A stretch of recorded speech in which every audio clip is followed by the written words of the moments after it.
Hello friends, good morning. Welcome back to my channel Kalpana's লাইফস্টাইলে তোমাদের আবার একবার স্বাগতম। তোমরা সবাই কেমন আছো? আশা করি ভালো আছো, আর আমরাও খুব ভালো আছি। তো দেখতেই পাচ্ছ আমরা চলে যাচ্ছি হচ্ছে বাস স্ট্যান্ড, যাব হচ্ছে আগ্রা তাজমহল দেখতে। তো এটা হচ্ছে 2023 সালের ভিডিও। 31শে ডিসেম্বর সানডে আমরা গেছিলাম ঘুরতে।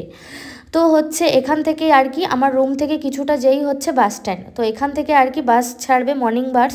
তো হঠাৎ করে বাস চলে আসলো, বাসের মধ্যে আমরা চেপে পড়লাম। সবাই মিলে গেছিলাম হচ্ছে আমি, আমার হাজব্যান্ড, আর হচ্ছে আমার হাজব্যান্ডের বন্ধু আর ওর ওয়াইফ, চারজনা মিলে গেছিলাম। তো দেখতেই তো পাচ্ছ কেমন কুয়াশা হয়ে রয়েছে, চারিপাশটা একদম ঢেকে রয়েছে, কিছুই বোঝা যাচ্ছে না, আকাশও দেখা যাচ্ছে না। তো তখন বেজেছিল প্রায় হচ্ছে 8টার মতো। তো অনেক সকালবেলায় উঠেছিলাম, ভোরবেলা। তো রাস্তায় যেতে যেতে একটা ভীষণ কষ্টের মুহূর্ত পড়লো, মানে ওখানটায় আর কি বাসটা একটু দাঁড়িয়ে ছিল। তো আমার এত খারাপ লাগছিলো, আমি ভিডিও করছিলাম, দেখে খুব খারাপ লাগছিলো যে সত্যি এরা কিভাবে জীবনযাপন করছে, ভগবান কেন এদেরকে এত কষ্ট দেয়। কোনো সোয়েটার নেই, কিছুই নেই। যাই হোক, আমরা তো ভগবানের আশীর্বাদে মানে খুব ভালোই দিন কাটাচ্ছি, খেয়ে দিয়ে খুব ভালোই আছি, তাহলে এদের কেন এত কষ্ট দিচ্ছ ভগবান?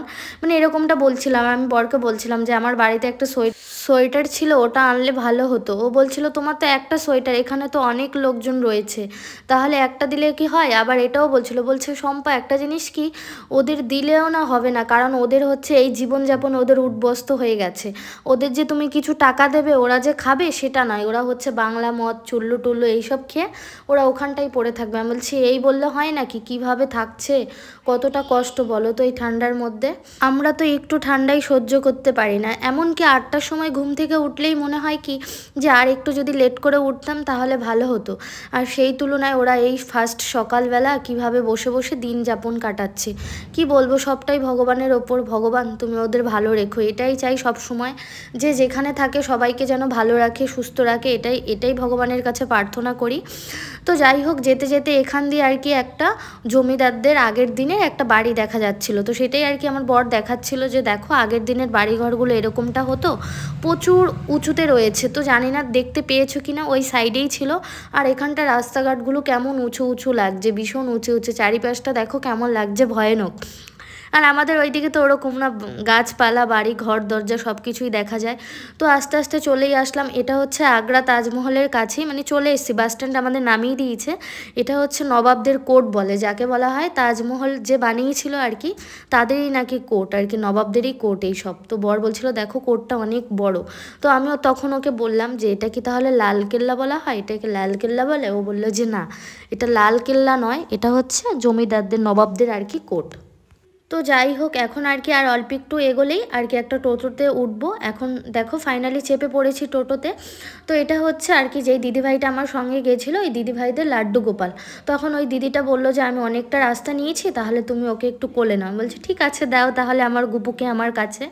তো আমার বর বললো চলো তোমাকে সানগ্লাস কিনে দিই, আমিও সানগ্লাস কিনি। আমি বললাম যে ঠিক আছে দাও তাহলে। সেরকম আমার সানগ্লাস ছিল না, একটা নিয়ে এসেছি, সেটা ওল্ড মডেল, মানে অনেক আগের দিনের বলতে কি 2 বছর আগের কিনেছিলাম সেটাই। তারপর আর কি দেখো এই যে এরিয়ার ভেতরে আর কি গাড়িটারি কিছু ঢুকতে দেয় না। তো এখান থেকে মোটামুটি প্রায় 40 মিনিটের মতো হাঁটতে হবে। তো যাই হোক, দেখতেই পাচ্ছ আমার মাম্মাম তো খুব আনন্দ করে করে হাঁটছে। তো ফাইনালি পৌঁছে গেলাম। এই যে এখানে কিছু লোক দাঁড়িয়ে রয়েছে, তো ওনরাই আর কি টিকিট করিয়ে দেয়, মানে কিভাবে কি ঢুকতে হবে না ঢুকতে হবে, তো ওই লোকগুলোই আর কি বলে দেয়। তো ফাইনালি আর কি টিকিট করতে একটা কাকা গেছে আর আমার হাজব্যান্ড গেছে। তো সেই সুযোগে আমি ভাবলাম যেখানে একটা গেট দেখা যাচ্ছে তাহলে এই গেটটাকে একটু ভিডিও করে নিই। তো ফার্স্টেই দিয়ে দিল এই যে টিকিট, এটা হচ্ছে তাজমহল ঢোকার টিকিট। তো দেখতেই পাচ্ছ টিকিটটা দেখে মনে হলো সেই পাতার রেলে চাপলে যেই কয়েন দেয় সেম ওরকমটাই কয়েন। আর এই যে দেখো কি সুন্দর বলো, সামনের গেটগুলোই যদি এত সুন্দর হয় তাহলে ভেতরের গেটগুলো তো অবশ্যই আরও বেশি সুন্দর দেখতে হবে। তো ফাইনালি আর কি এখন ঢুকছি ভেতর দিয়ে। তো ওইটা হচ্ছে আমাদের আর কি গার্ড বলতে কি, মানে ওই কাকাটা আর কি সব কিছু বলে দেবে, কোথায় কি হয়েছে, কত খ্রিস্টাব্দে কত সালে সব কিছু। তো ফার্স্টে ঢুকে দেখি হে ভগবান, এ তো ভীষণ বড় ভিড় আর ভীষণ বড় লম্বা লাইন, মানে কি বলবো, এত লাইন। যাই হোক কষ্ট করে ফাইনালি ঢুকে পড়লাম। আমি এই দিক দিয়ে, ওই দিক দিয়ে দাদাভাই, এই দিক দিয়ে দিদিভাই, 3জনা 3 গেট দিয়ে ঢুকেছি। তো সবাই আবার একসঙ্গে হয়ে গেছি। তারপর এখন আর কি হাঁটা শুরু করব। এটা হচ্ছে মানে এরিয়াটা, মূল যেই তাজমহলটা সেটা এখন অবধি শুরু হয়নি। তো তো সেটা শুরু হতে এখনও কিছুক্ষণ টাইম লাগবে, শুধু খালি হাঁটো আর হাঁটো। হাঁটতে হাঁটতে কি বলবো, আমার পায়ের পাতা তো একদম ফুলে গেছে। সেই মানে ভিডিওটা লাস্টে আছে, দেখে নেবে যে আমার পায়ের অবস্থা কি হয়েছিল। তো এইগুলো হচ্ছে চারিপাশটা নবাবদের আর কি সেনা টেনা আর কি ওরা থাকতো, ওদের ঘরটর বোধহয় এরকমটাই। আর দেখো ভিড় কাকে বলে তোমাদের দেখাবো, দাঁড়াও যে ভিড়টা কাকে বলে। মানে এত পরিমাণে ভিড়। আর যেই আঙ্কেলটা আর কি আমাদের সঙ্গে ছিল সে বারবার করে বলছিল যে ভিডিও শ্যুট করা যাবে না। আমি বললাম যে কেন, কিসের জন্য, একটু ভিডিও শ্যুট করলে কি হয়, এরকম তো সবাই করছে। বলছে কোথায়, এখানে তো সেরকমভাবে কেউ কোনো ভিডিও শ্যুট করছে না, কিছুই না।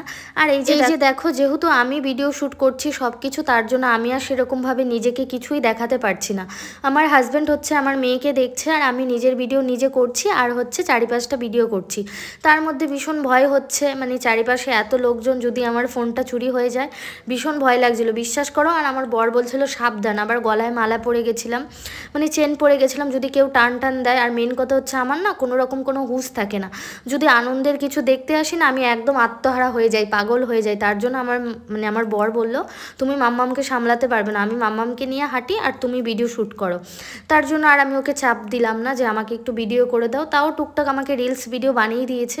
আর এখানে ঢোকার সঙ্গে সঙ্গেই না দেখছি পুরো টাওয়ার পুরো অফ করে দিয়েছে, না আসছে কোনো টাওয়ার, না আসছে কিছু। মানে কি বলবো, এত গান সিলেক্ট করে নিয়ে গেছি যে রিলস ভিডিও বানাবো, তারপরে হচ্ছে স্লো মোশন ভিডিও বানাবো, কত কিছু ভেবে নিয়ে গেছিলাম প্ল্যানিং। তো ভাবলেই কি আর হয়, সেইগুলো তার মনে আর কি বলবো, সেইগুলো তো আর করা যায় না। তো সেম ওরকমটা আমার সাথেই হয়েছিল। আর এই যে যখন গেটের ভিতরে ঢুকলাম, দেখো লোক কাকে বলে, মানে এত লোক, ভেতরে তো আরও লোক। আর দেখো এই যে জিনিসগুলো কি সুন্দর সূক্ষ্মভাবে করা হয়েছিল, মানে এত সুন্দর করা না, যেহেতু কত দিনের আগের করা, তাও দেখো এখনও কি সুন্দর আছে জিনিসগুলো, কোনো নষ্ট হয়নি, কিছুই হয়নি। তো যাই হোক, এই যে দেখতেই পাবে ফাইনালি এখন আর কি তাজমহলটা তোমাদের দেখালাম, যার জন্য এতদিন অপেক্ষা করেছিলাম। অপেক্ষা বলতে কি, মানে কয়েকদিন থেকেই ভাবতাম যে যাব তাজমহল, শুনেছি আর কি সবাই বলে যে এরকম মানে একটা হাজব্যান্ড তার বউয়ের জন্য এত কিছু করে দিয়েছে। তো সেম আমিও মাঝে মধ্যে আর কি বলতাম আমার বরকে যে দেখেছো কত ভালোবাসা, বর বউকে কতটা ভালোবাসে, কত কিছু করে দেয়, তাজমহল বানিয়ে দিয়েছে আর তুমি তো আমাকে কিছুই বানিয়ে দাও না। মানে এইভাবে ওর সাথে আর কি মজা করছিলাম। তার জন্য ও বলছিল যে ঠিক আছে তাহলে এবার আমিও বাড়িতে যে তোমাকে একটা তাজমহল বানিয়ে দেবো মাঠের মধ্যে, আমাদের তো মাঠ আছে কলা বাগানের ওখানে। তো সেই নিয়ে ভীষণ হাসাহাসি করছিলাম। আর এই যে দেখো লোক, মানে কি বলবো, এত লোক যাচ্ছে ওই গেট দিয়ে, এই দিক দিয়ে, যেই দিক দিয়ে যেতে পারছে সে সেই দিক দিয়েই যাচ্ছে।